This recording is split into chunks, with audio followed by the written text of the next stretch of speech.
Welcome to the Remarkable Leadership Podcast. We are here each week to help you lead more confidently and make a bigger difference, both professionally and personally.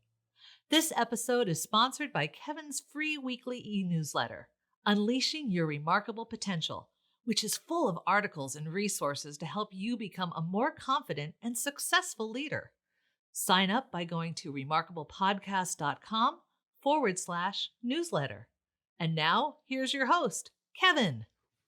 Good afternoon, everybody. Good afternoon where Kevin lives, just barely afternoon. Would you like to learn from some of the wisest people on the planet?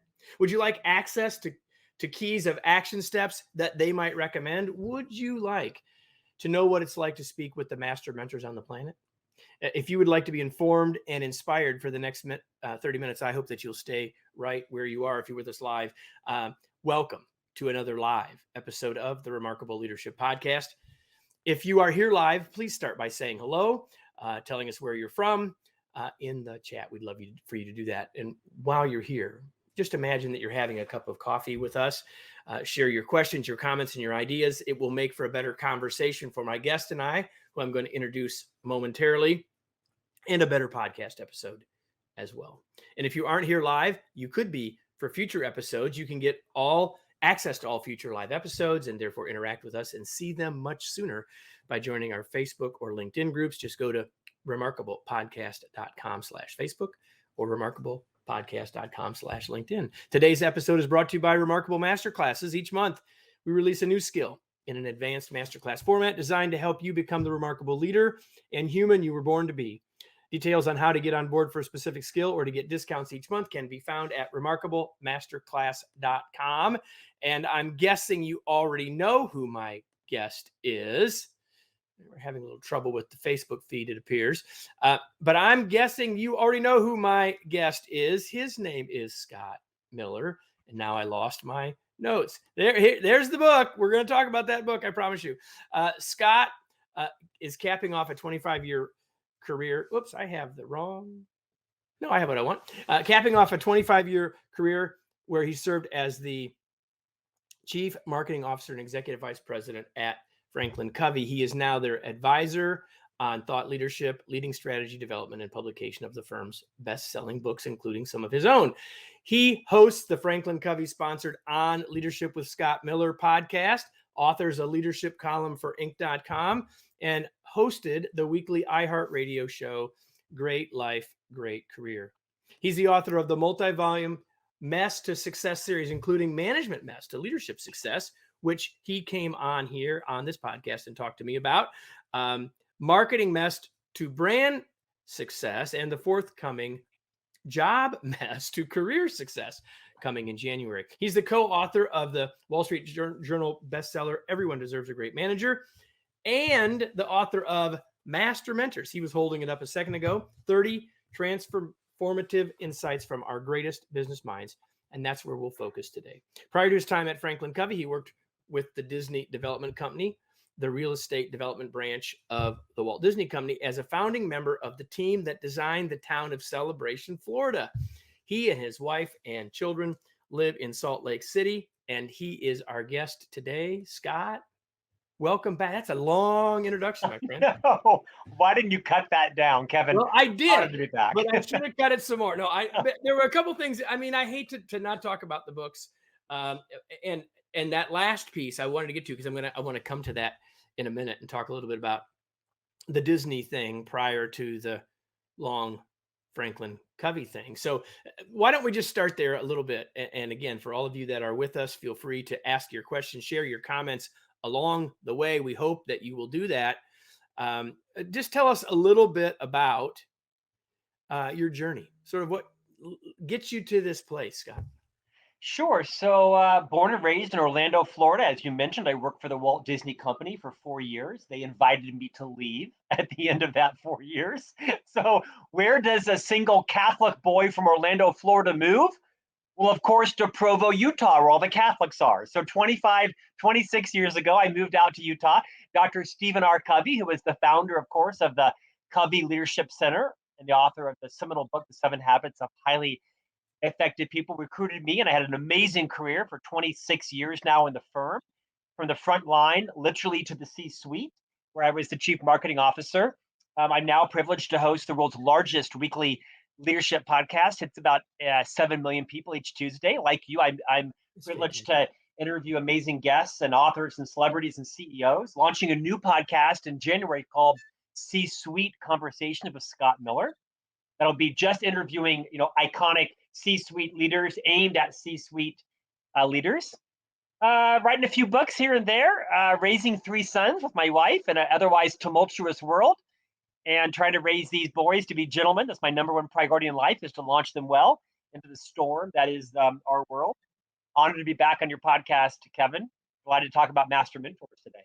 Well, yeah, you're one of only a few that have been on here more than once. And we're going to get into Master Mentors, where you mentioned the podcast, and well, I'll just hold that thought because I want to get back to that. But first, I want to ask you a question. I don't know if you've been asked this before, but you've really sort of worked for 2 companies that are extraordinarily well thought of, that being Disney and Franklin Covey. Of course, I didn't know that they asked you to leave, but that's a different question. But in all seriousness, I'm curious, kind of what reflections on the 2 sort of very well-known and well-respected cultures might you share with us? Maybe either a connection between the 2 or some sort of lesson between that. I'd love to hear. Yeah, I think both of them share a similarity with Ritz-Carlton, which is this concept of ladies and gentlemen serving ladies and gentlemen. I had an amazing experience at Disney. I learned about customer service and treating your clients like a guest. And that same customer service, I think, transferred over to the Franklin Covey company. And so I just learned about never taking your customers for granted, that you don't have a right to exist. You have to re-earn that right every day with your clients. So I think I have been inculcated through 30 years, 3 decades of never taking your business for granted and re-earning it every day and following up and offering apologies and owning your mistakes and owning the problem, right? If a client asks you, where is the restroom, you walk them to the restroom. And if they ask you for a document, you don't pawn it off on your assistant, you own it till it's done. I think both companies, quality brands, reputation was everything. Intellectual property was their most important asset. But really their reputation, I was responsible for, especially at Franklin Covey. I was the EVP of marketing, right? And of thought leadership. So it has served me well in my career. If you're walking in the parks, pick up a piece of garbage, put it in the garbage can. I don't care if you're in a suit or if you're working the ride. I was not an executive at Disney, but I was on the executive track, so to speak. And I didn't work in the parks. I worked in a corporate headquarters in an office building in a tie and a suit. But when you were in the parks, you owned everything, whether you worked in the parks or not, if you had a name tag on. So that was probably, I've never been asked that question before, but that was a similarity amongst both companies, is you have to re-earn your right to exist in every interaction. And I love that. Everybody, that's reason enough to have been here. We're not going to stop, though. Yeah. We are going to keep going. So this new book is called Master Mentors. And so give us the background of it, and then I'll tell everybody where we're going to head for the next little while. Sure. So, like you, I'm privileged to host this podcast where every week I'm able to interview some of the biggest names in the world: Matthew McConaughey, General McChrystal, Doris Kearns Goodwin, Seth Godin, Dan Pink, Susan Cain, Liz Wiseman. I get to pick them all. And I have a half an hour to 40-minute conversation with them, like you do, on video and audio. But after the first 100 episodes, Kevin, I realized so much of the insights were shared off camera. Either they dropped a truth bomb in the metaphorical green room before we went live, or we hung up and then had a 4 or 5 minute chat where they said something. I'm thinking, why didn't you share that on the interview? That was amazing. So I partnered with HarperCollins and I wrote a book called Master Mentors, 30 Transformative Insights from Our Greatest Minds. This is not good to great. This is not built to last. This is an easy breezy chicken soup for the leadership soul kind of book. 30 chapters, 30 people, 30 insights.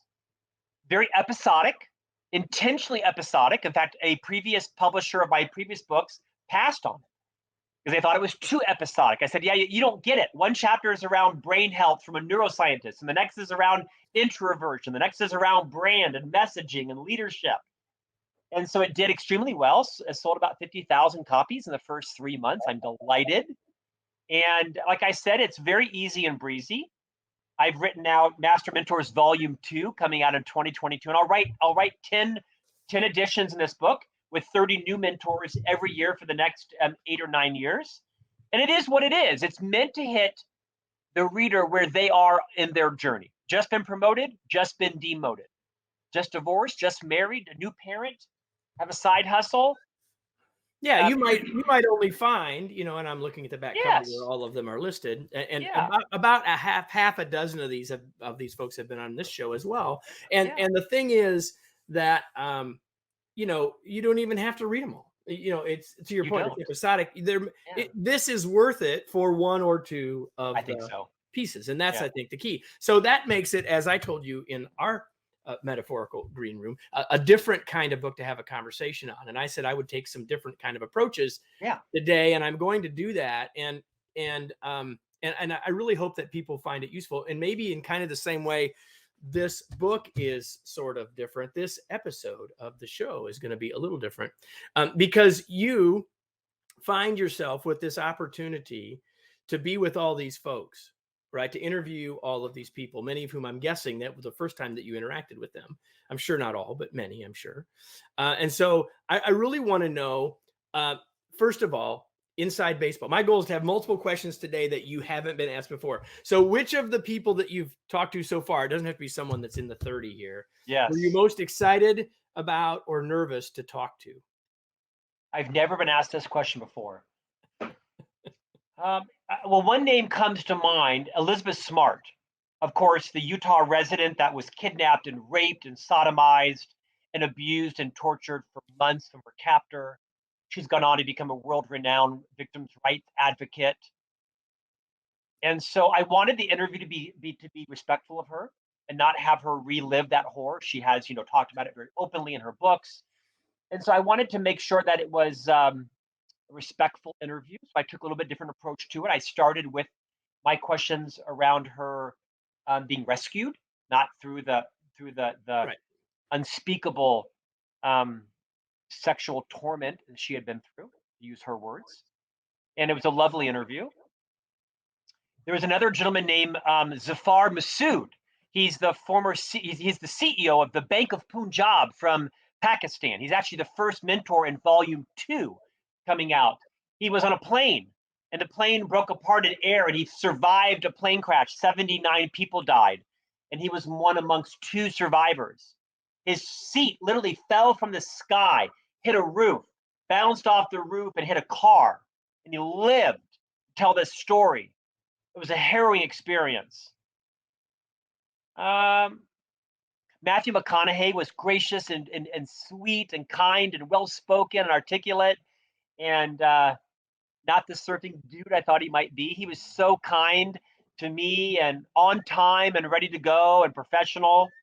I think Elizabeth Smart was probably the one that I was maybe the most nervous. I'm not nervous as a person. I've been around celebrities my life. I have earned some, influence myself. But I think I was so in awe to be in her presence from what she has been through and what she has done to give voice to survivors and victims and to help us realize the power of forgiveness in our lives. I'd say Elizabeth Smart, who was not featured. She actually declined to be featured in the book. I was disappointed and surprised, but she declined to be featured. Maybe she'll come back around for a future volume. So you ask people if they want to be in? Oh, most definitely. Every one of these people has given me permission. They have read their chapter. They had full editorial control. Many didn't change a single word. Oh, no question. Everybody is fully vetted and is documented on their participation. Yes. Well, I figured that, but since you mentioned it, I thought I'd ask. So I said that this would be a different kind of, and it is of episode. I've already got 2 you haven't been asked before. But I it's interesting. As I was reflecting on how where we would go with this, I was thinking, well, Scott, there's a lot of people that would look to you because of all of the books behind you, because of the work that you've done, for you as being the mentor. And I'm sure that you've mentored many, but I'm really curious what you've learned as a mentee behind the mic, if you will. Like, what have you learned from hosting the On Leadership podcast? Like, like, what's a lesson? And it's not just like, okay, this is for all of you that want to start a podcast, although it's fine if, people want to learn that. But like, what have you learned from the process of being on the other side of the mic? A lot. I've learned that people come for the guest, they stay for the host. So you have to find what is your right mix of how often you speak and how often you don't, and how easy it is to take over. And not everybody likes your style, so you have to find your right mix, and you can't respond to every complaint or delight or blog post about you. I've learned about being a better listener, asking bigger, open-ended questions that are perhaps different than everybody else on their podcast as well. I try not to be an investigative reporter, right? I work for a public company. Franklin Covey owns this podcast, and so I'm not a journalist. I'm not a investigative reporter. There's no gotcha questions, right? It's a I safe often place. have told guests that, listen, there will be no Mike Wallace questions here, Yeah, right? Like, right. I could do that. That's not my job. That's not my job. Uh, Here's what I've learned, and I had a previous podcast host ask me the same question, and they did not like my answer, but I'm resolute in it, and that is, amongst the 200 guests we've had in this podcast, we tape about 3 or 4 months out, like you, right? Because the demand is big. These are the books that just came in this week, right? To have me interview from agents and publicists. Is that what all these guests have in common is an indefatigable work ethic. These are hard working people. Whether you are a 4-star general or a Pulitzer Prize winning author or a CEO or a celebrity or someone with no celebrity, but you've written something or done something significant, they have an indefatigable work ethic. Whether it's John Gray, Men Are From Mars, or Jack Canfield, Chicken Soup, it sold 500 million copies, or your General McChrystal, 4-star general. These people they outwork everybody. They're no smarter than you or I. Some of them are better educated. Very few of them were raised, with wealth or connection. They just worked their hearts out. And I had a podcast host take great offense at this a few weeks ago. He said, "So you're telling me that if my dad would have just worked harder, he could have earned more money selling vegetables from the back of his truck?" He took me to task. And I said, I can't speak to your father's ingenuity or your father's marketing plan or how many, I don't know that. What I'm telling you is my insight across all 200 guests is they outwork everybody. They're not workaholics. They understand there's seasons in life, right? There's seasons of balance and imbalance. But on the average, these people are super passionate about what they do, and they outwork everybody. John Maxwell will be on 8 podcasts a day. John Maxwell has more money than you know who. Does not need any more promotion. But it's something I've taken to heart is, as a father and as a husband and as, a guy that, could die any day. We've proven that the last 20 months. Life is short. I want to make sure that I'm out there hustling and working hard and showing up. And so I'll tell you what I've learned from being the podcast host: how to talk less, how to listen more, but also that I think the key differentiator in life is hustle, chutzpah, work ethic. There's other key differentiators: work smarter, not harder. I get it, but that's what I see common in nearly everybody on the podcast and in the book. So let me pause for all of you listening and notice what Scott didn't say. He didn't say, man, they're all busy. He said they all work hard. I think there's a big difference. We've got an epidemic of busy in our world right now. We don't need to have that conversation, but I think there's a big difference between activity and accomplishment. And these are folks that are working hard, clear about what they want to accomplish and going after it. And we can go right down the list, right? I think that's really great. Remarkably clear, right? They're like Seth Godin is a good friend of mine. He's an iconoclast. I mean, he's very clear about what he does and does not do, what he will and will not do.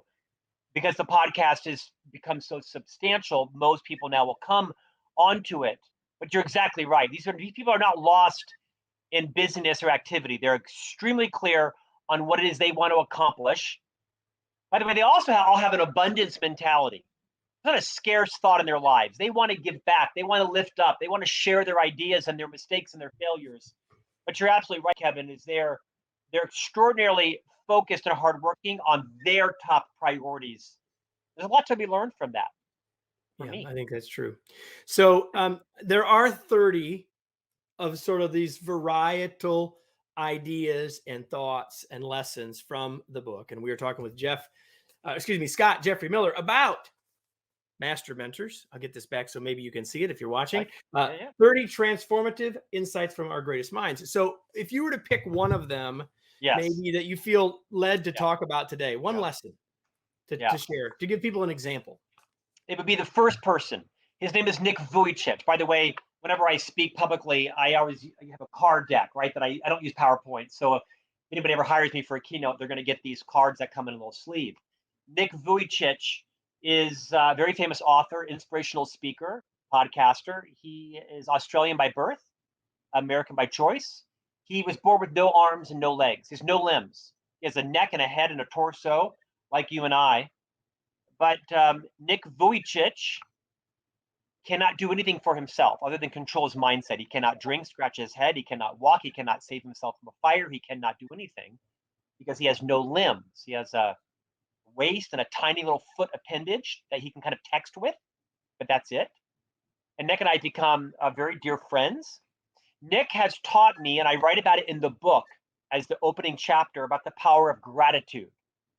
Is being grateful for what you have and not envious of what you don't. Is wanting what you have, and even being grateful for what you don't have. And he really ignited in me at the age of 52. I'm 53 now when I wrote this book a year ago. I never really understood the power of gratitude, about being able to take a drink of water, being able to put your eyeglasses on, being able to scratch your head when it itches. Nick can't do any of this. And Nick brought to life in me this idea of living your life, Kevin, through the lens of I have to, or I ought to, or I get to. And it's since having Nick at my house for dinner that I live my life every day. I get to take out the garbage at 10 o'clock on a Sunday night in December in Utah when it's 10 degrees outside. I get to drive my boys to different schools every morning. I get to rake the yard. I get to have a high courage conversation with someone that needs to change their behavior. I get to terminate someone because it's not working and they need to be sent out to find their passion somewhere else. I live my life since meeting Nick, not through I have to or I ought to, but I get to get up at 2 a.m. and deliver a keynote speech to Oman or Qatar, right? Through Microsoft Teams that I don't love, or I don't get to see anybody. And so it has transformed I get to get the virus and be down, or not the virus. I get to get the vaccine, recover from it for 36 hours. So it has been transformative, and hopefully each of those 30 transformational insights have that same level of nuance. And I think it was Dr. Covey that said, to know but not to do is not to know. And Voltaire said, I think, common knowledge isn't always common practice. Yep. And so I think the book Master Mentors builds on this idea that I shared about Nick Vuich around, and everything you do, look at it through the lens of I get to, and you'll have a transformational insight probably for each of the 30 chapters, quite frankly. So there are people listening, maybe watching or listening, and I know what I'm channeling them. I know what some of them are thinking. They're thinking, well, it's awesome if you're Scott and you get to talk to all these amazing people, but I can't talk to those people. And I can't have mentors like that. And so my question for you is, what is your advice to people about finding a mentor? And maybe even any comment you want to make to what I'm just channeling that some are thinking. Like, what is your advice or counsel around finding mentors? I haven't met most of my mentors. I've never met Larry King or Tony Robbins. I can go on and on. I mean, I've not met most of my mentors. I've seen these people from stage. I've watched them on television or read their books or read all of their books. So I don't think you have to be in physical proximity to have a mentor or to be a mentor. I'm going to guess there's a person out there that's not met me, that's chosen to have me be their mentor through my books or podcast or lessons otherwise. So one is, don't think you have to know your person or ask their permission to have them mentor you. long before I started this podcast, I had many mentors. Now, I also have mentors that I have lunch with, or I'm mentoring someone that I have a Zoom call with every Wednesday morning at 5 a.m. because they're on the East Coast in Nashville or the Central Time Zone. So I think the big idea about being a mentor is, as a mentor, know the difference between being smart and being wise. And when you're a wise mentor, you don't try to turn your mentee into your mini-me. You don't try to turn them into a junior version of you, right? You understand, what is it they're trying to do? What are they trying to accomplish? And are there some lessons from your own journey, mistakes, successes, failures, that you could teach them that would help them on their journey? Resist the temptation to say, well, if I were doing it this, or here's what I would do. Mentors tend to ask really broad questions. So if you did that, what would happen? If you did this, what would happen? Here's some paths. Let's talk about the strengths and weaknesses around each of them. I think when you're selecting a mentor, it doesn't have to always be someone who's done what you're trying to do, right? I might be trying to open up a flower shop, but I might choose to interview a baker or a banker to learn about different things. So Right. The first path to selecting a mentor is getting clear on what it is you want to accomplish. Then who could help you do that? Who could teach you lessons from their own journey? Mentorship doesn't mean you have a friendship. Mentorship doesn't mean that you open up your Rolodex to them or you fund their launch. It just means that you're able to share your wisdom that can help them ignite their genius on their journey. I'm writing a book about this for HarperCollins about mentorship, by the way, because I think it's often confused with a coach or, a networker or that kind of stuff as well. We've all got mentors in our lives. You may just not have named it that. That's fair. And so I want to make an observation about a thread that's running through this entire episode, and that's this idea of clarity. Because what you just said, I think is really important. When we're clear about what we're looking for from the mentor, by the way, you'll have a better chance of getting it. And secondly, if you're not knowing how to ask or what to ask or will they say yes, I guarantee you, as one who gets those requests, that if someone comes to you with greater clarity about why you Yes. and what they're looking Yes. for, the chances of you getting a yes goes up 150% at least. If someone calls me and says, I'm in the midst of writing a book and I need some advice on this, could you give me 30 minutes? Of course. But if they want to have 30 minutes every Thursday for 9 months on I just don't have time for that, right? And I also make sure I set some boundaries. I can mentor you for 4 weeks for 30 minutes at a time on some very specific issues. And if they don't set the parameters, I do, right? Please don't ask me for introductions. Please don't ask me for funding. And then I'll listen very carefully. And if I like this person and they're hardworking and they're smart and they're grateful and they are doing the work that we agree upon, then I might choose to change the boundaries based on me meeting them over time, right? Totally different then, right? Yeah. And as a mentee, don't ask your mentor to do things outside of what they should be doing either. It puts them in a very uncomfortable position. Very difficult spot, for sure. For sure. I love that. I appreciate that. So we're on a podcast talking about mentoring, and we're talking about all these super smart people, among the greatest minds, as the subtitle of the book says. And so I would be remiss for us not to talk about giving people some advice, because you've been on both sides of this podcasting mic. What's your advice to people about consuming or listening to or taking value from podcasts like yours or like this one? That's a great question. I have several answers. I'm Rolodexing which one I want to share. I would say have an open mind. I interviewed a woman, Maria Konnikova, who was a journalist that became a poker champion, like a world-class poker champion by accident. I don't play poker. I don't care about poker. I don't care about gambling. And I learned so much of her about body language, decision-making, negotiation. I went into it with an open mind, even though I didn't care about the topic per se. So there's so much to learn, is there not, from people that are dissimilar to us, that have different interests than us. And I always am thinking, how can I put that into my life?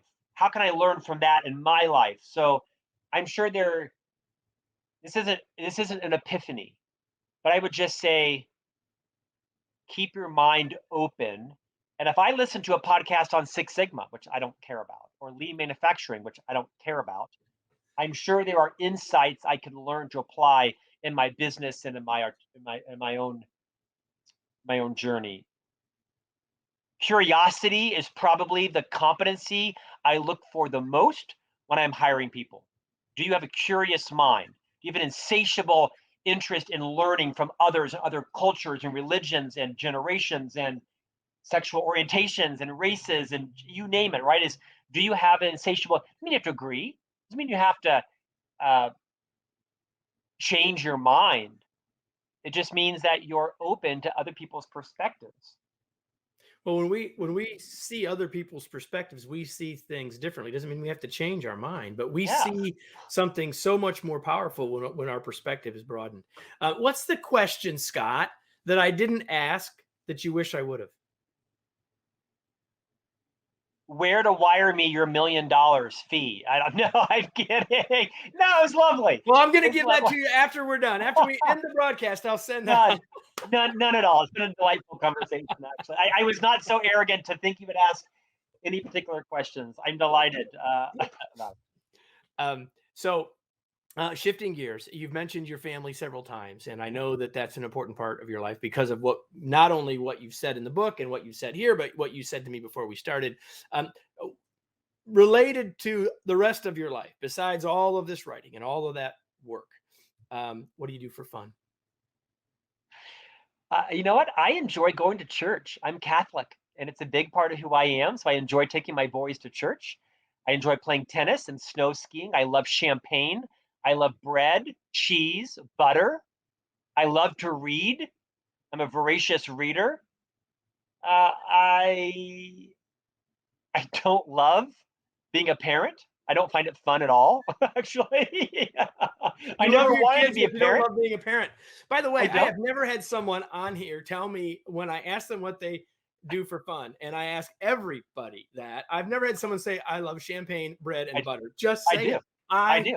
love that. And cheese. I love it. I I got love to add champagne. bacon. Sorry, Yeah, got to add I bacon. love bacon. I love bacon. Had some this morning. Thanks for asking. Okay, you mentioned reading. The only other question I ask everybody is this one: what are you reading right now? I'm reading 3. I'm reading 4. I'm interviewing Joe Navarro tomorrow, FBI expert on body language, called Be Exceptional. I'm reading The Body Keeps the Score. I'm interviewing him next week. I am interviewing Will Smith on his new book called Will, #1 this week. I'm interviewing Katie Couric. So I'm reading Going There. So right now, these 4 books, look at the size of these books. These 4 books I need know. to be finished by next Monday. So I've got 7 days to get these done. You are preaching to the choir, Yeah, sir, yeah. because I got the same scenario. I know exactly what you're And I talking can't read every word. I try my best, right? I try my best to read it cover to cover. Will Smith's book is extraordinary. Katie Couric's book is fascinating. So I'm looking forward to interviewing both of them. And I tell you, I host a leadership podcast, but there are so many leadership lessons to learn from Katie Couric and Will Smith and from Bessel van der Kolk, the guy who wrote The Body Keeps the Score, right? So there are leadership lessons to be learned from everyone's life. Well, as I have long said, we become a better leader as we become a better human, and vice versa, for sure. So, where do you want to point people? Where can people want to be connected with you? Yeah. Where can they find the podcast? Where do you want to point people? I'll hold the book up one more time. LinkedIn, Twitter, Instagram, Facebook, TikTok, YouTube, you name it. You can visit scottjeffreymiller.com. All my books are on all independent bookstores, Amazon, BookPal, Barnes & Noble, Books A Million. This new book, Master Mentors, just came out. Easy breezy read. Master Mentors Volume 2 will be coming out in September of 2022. 30 new insights, 30 new Master Mentors. And I'm deep now into writing Master Mentors Volume 3 coming out in 2023. Beautiful. So now everybody have a question. Before we go and before we let Scott go, I have a question for all of you. I'm done asking Scott questions. I have a question for you. Now what? The question is, what are you going to do with this? Maybe you got a lesson here about getting more clear. Maybe you got a new mindset around I get to do something. Maybe the lesson for you is around something said early about I need to ask more, listen better, talk less. Or maybe it's taking a new look at how hard you're working on the most important things. I don't know what it is for you. Those are just meant to be some suggestions based on what I wrote down for me. My challenge to you, though, is to take some action from this, because whether you're listening to On Leadership with Scott Miller, whether you're listening to the Remarkable Leadership Podcast, whether you're listening to anything, taking any training, none of it matters until you take some action. And we hope that you will do exactly that. Scott, thanks so much for being here. It was such a pleasure to have you back again. Kevin, thank you for the platform and the spotlight. I appreciate your abundance mentality, truly. And everybody, we'll be back again next week. You know that, right? With another episode of the Remarkable Leadership Podcast.